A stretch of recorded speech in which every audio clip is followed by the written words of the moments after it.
নমস্কার। আজকে কথা বলবো মর্নিং সিকনেস নিয়ে। মর্নিং সিকনেস বা ভমিটিং ইন প্রেগন্যান্সি, যে প্রেগন্যান্সির শুরুর দিকে যে বমি বা বমি বমি ভাব হয়, এই ব্যাপারে আজকে রিলেটেড কিছু কথা বলবো। তো আপনারা সবাই জানেন যে মর্নিং সিকনেস খুবই কমন ইন প্রেগন্যান্সি। খুব একদম প্রেগন্যান্সির শুরুর দিক থেকেই অনেকের শুরু হয়। Around more than 80% of pregnant মাদারদের মধ্যেই সিমটম দেখা যায়। তো এর মধ্যে অনেকের একটি ধারণা আছে যে আবার মর্নিং সিকনেস না হওয়া মানে আবার প্রেগনেন্সি খুব ভালো দিকে যাচ্ছে না, এরকম একটা আইডিয়া থাকে। এই আইডিয়াটাও ঠিক নয়।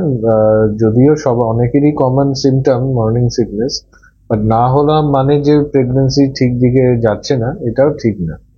তো মর্নিং সিকনেস কেন হয়? যে মর্নিং সিকনেস প্রেগনেন্সির সময় অনেক হরমোনস, মেয়েদের শরীরে যে ফিমেল হরমোনস ইস্ট্রোজেন প্রোজেস্টেরন, এটা অনেক বেড়ে যায় প্রেগনেন্সির শুরুর দিকে। তো এই জন্যই এই মর্নিং সিকনেস বেসিক্যালি দেখা দেয়।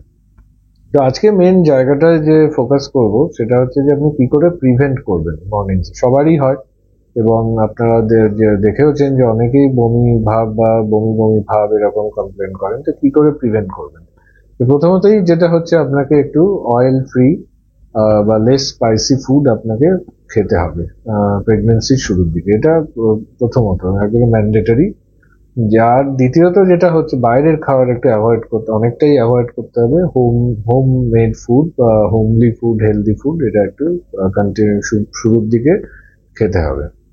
এর সঙ্গে আরেকটা যেটা মিসকনসেপশন আছে, দ্বিতীয় পয়েন্ট যেটা, যে অনেকেই মনে করেন যে অনেক বাড়িতেও অনেকে ধরুন অ্যাডভাইস করেন যে আপনাদের যে প্রেগনেন্সি এসেছে, এবার হচ্ছে যে ধরুন দুজনের জন্যই খেতে হবে। তো এরকম ব্যাপারটা কিন্তু সত্যি নয়। ইনিশিয়ালি প্রেগনেন্সিতে বাচ্চার যে গ্রোথ, সেটা ডিপেন্ড করে একান্তই যে ম্যাটারনাল মাদারের থেকে যে বাচ্চার শরীরে ব্লাড সাপ্লাই এর উপর।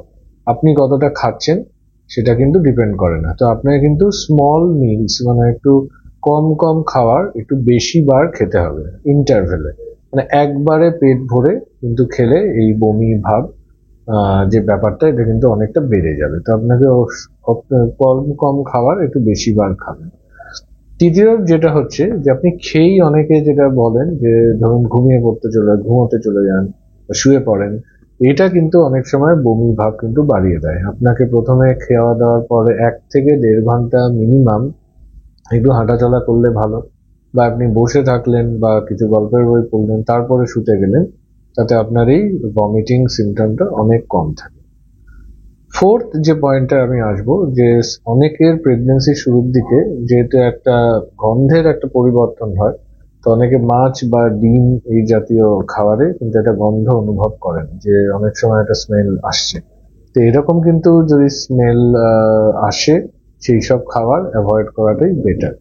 তো এইভাবে প্রথমত আপনাকে এই ভমিটিং ইন প্রেগন্যান্সি ম্যানেজ করতে হবে।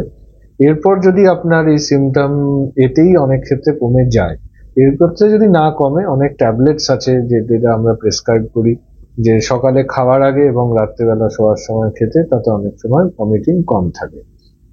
এরপরে আমি একটা এনটিটিতে আসছি, যেটা বলে হাইপার এমেসিস গ্র্যাভিডেরাম। এই যে আমি বললাম যে অল্প স্বল্প বমি ভাব বা বমি হচ্ছে, এটা অনেকেরই হয়, বাট কিছু কিছু পার্সেন্টেজ অফ মাদারদের এটা দেখা যায় সারা দিন, যেটা আমরা বলি ইন্ট্রাক্টেবল ভমিটিং, মানে 1 ঘন্টায় 4 বার ভমিটিং হচ্ছে, 6 বার, মানে সারা দিনই বমি হচ্ছে। তখন কিন্তু আর হসপিটালে ভর্তি হওয়া ছাড়া কোনো অপশন থাকে না। আপনাকে অনেক সময় ম্যাক্সিমাম ক্ষেত্রে ভর্তি হতে হয়, এবং ভর্তি হওয়ার পরে কিন্তু আপনার অনেক কিছু পরীক্ষা করা হয়, যে আপনার থাইরয়েডের কোনো সমস্যা আছে কিনা, বা সোডিয়াম পটাশিয়াম কোনো অল্টারেশন আছে কিনা, এই যে এত ভমিটিং হচ্ছে, আপনার লিভার ফাংশন টেস্টের কোনো প্রবলেম আছে কিনা, সেটা একটা দেখে নিতে হয়। তো এইসব প্রথমত একটা ইভ্যালুয়েশন করতে হয়। আল্ট্রাসাউন্ড করে দেখে নিতে হয় যে এত ভমিটিং হলে প্রেগনেন্সির অনেক সময় ক্ষতি হতে পারে। আল্ট্রাসাউন্ড করেও দেখা হয় যে বাচ্চার দিক থেকে হার্টবিট সবকিছু ঠিক আছে কিনা। এরপরে আপনাকে মুখে অনেক সময় খেতে দেওয়া হয় না, এবং আইভি ফ্লুইড, যে স্যালাইন দিয়ে রাখা হয়, এবং যে মেডিসিন গুলো অনেক সময় কিছু আইভি মেডিকেশন, যে শিরায় ইনজেক্টেবল মেডিকেশন, সেগুলো দেওয়া হয়, যে ওষুধ দিতে হয়। দেখা যায় আস্তে আস্তে এভাবে বমি কমতে থাকে, এবং যেই বমি কমতে থাকে তখন আস্তে আস্তে কিছু কিছু লাইট খাবার দাবার, ড্রাই খাবার দাবার, যেমন পাউরুটি, বিস্কিট, এগুলো দেওয়া হয়। তারপরে আস্তে আস্তে নর্মাল খাওয়া দাওয়া দেওয়া হয়, এবং নর্মালি খাওয়া দাওয়া খেতে পারলে তখন স্যালাইন বন্ধ করা হয় এবং মাদারকে ডিসচার্জ করা হয়। তো আশা করি যে ফ্যাক্টস গুলো আমি দিলাম সেগুলো মর্নিং সিকনেস এবং তার প্রিভেন্ট করতে আপনাদের সাহায্য করবে। এবং এই বিষয়ে যদি আপনাদের আরো কোনো কোয়েশ্চেন থাকে আপনারা অবশ্যই জানাতে পারেন, আমরা তার যথাযথ উত্তর দেওয়ার চেষ্টা করব। নমস্কার।